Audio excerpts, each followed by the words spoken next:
बिहानै लागे म मर्निङ वकतिर भेरी गुड मर्निङ आशा गर्छु सबैजना एकदम ठिकठाक हुनुहुन्छ होला। आज म जल विनायक जाँदैछु।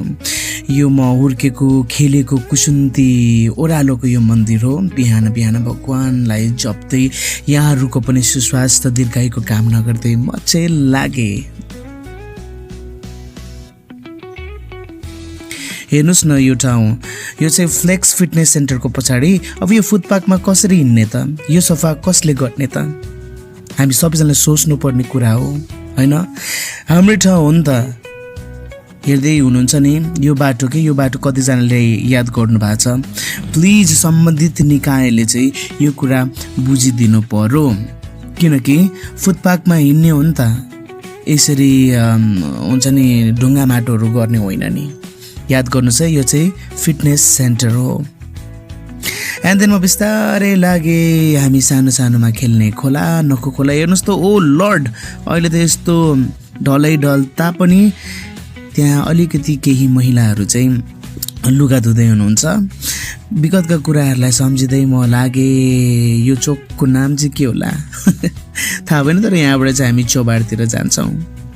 र यसको फेरि छुट्टै कहानी चाहिँ हामी सानो सानो हुँदाखेरि चाहिँ यहाँ भित्रबाट पस्यो भने चाहिँ एकैचोटि तल के भन्छ अरे, त्यो तलपट्टि जेल निस्किन्छ अरे। अनि धेरै नेताहरू पहिला भागे थियो अरे। It's just a myth maybe. म चाहिँ माथि टुप्पोतिर पुगेँ, लगभग आइपुग्न लाग्यो। फाइनली अहिले चाहिँ सयबु छ ललितपुर श्री बालकुमारी सभा भवन नजिक।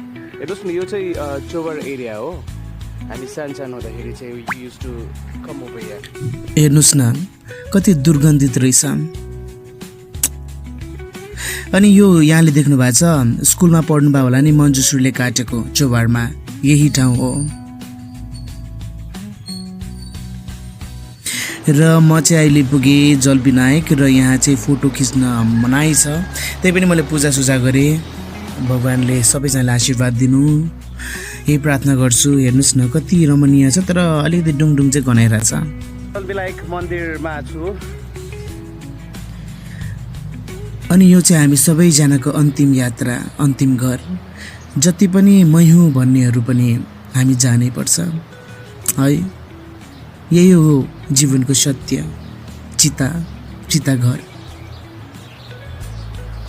वर्षपछि यो ठाउँमा आएको। पहिलाबाट हामी सानो सानो हुँदाखेरि खुब हिँड्थ्यौँ क्या।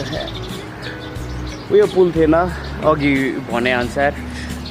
मर्निङ वक पनि गरियो। त्यस्तो खासै केही प्रगतिको कुराहरू त सेयरिङ गर्ने छैन। त्यही पनि अब चाहिँ घरतिर फर्केँ।